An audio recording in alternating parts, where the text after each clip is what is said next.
everyone, it's Lakira Cook, and a lot of you guys were asking questions about Marvin Farr, Fernando Cruz, and I's film, The Perfect Revenge. So today I'm going to be answering some questions that you guys had about our film. The first most asked question that I got was, how does your production use or challenge conventions, and how does it represent social groups or issues? So first, I would say our film uses and challenges conventions by really feeding into like that horror genre, especially for like how horror genre is today. We really fed into like the whole, the girl runs away but she falls and that's how she gets caught. And I think I would like to say we also challenged our conventions by, a lot of the times, the first person that dies, they just die. Like, that's it. There's no coming back. Versus at the end of the film, our the first person that dies, Marvin, he comes back and he gets revenge once he sees that his friend Lakira is dead. So I would say that's how it challenges our conventions, the film's conventions, because that's not very usual in horror genre, if you know what I mean. And we also did a lot of the scary music, the build up, even some of the camera angles that we use, those are very common in genres, like the hip level when it shows like the weapon, or the high angle that represented the camera following Marvin and Lakira as Fernando was watching from his room with his little computer and his camera set up everywhere. And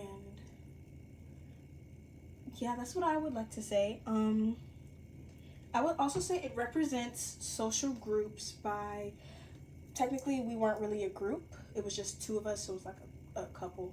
But there's always, usually in like a group, there's always one person that's like super paranoid and like, I feel like somebody's watching me, like very scared, very aware.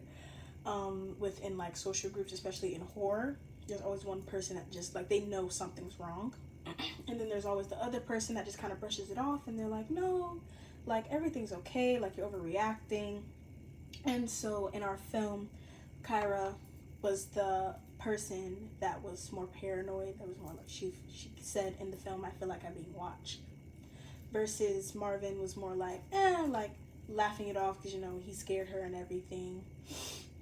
So I think that's how it represents our social groups, because that happens a lot especially in horror genre, but that also happens in real life too. Not even necessarily with like the extreme of somebody stalking them. There's usually always someone in the friend group that's like very like, like strict or more like put together, and then the other person is like, oh, la-di-da-di-da, like, And then the second question that I got was, how does your product engage with audiences, and how would it be distributed as a real media text?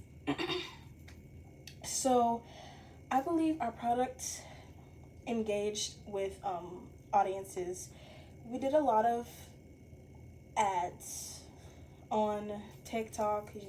Everyone loves TikTok, so we would do like some of the interviews that we did, we would post it on TikTok and have the movie film link. And we would also have just like the trailer of the film, or even so like just a scene from the film. It would be distributed as a real media text. I would say that it would be released in theater, like movie theaters, AMC, anywhere. Also, we would have it as a DVD for people that still love DVDs. We will also have it there. We will also have it in platforms such as Hulu and Netflix, Prime Video, all kinds of platforms like that.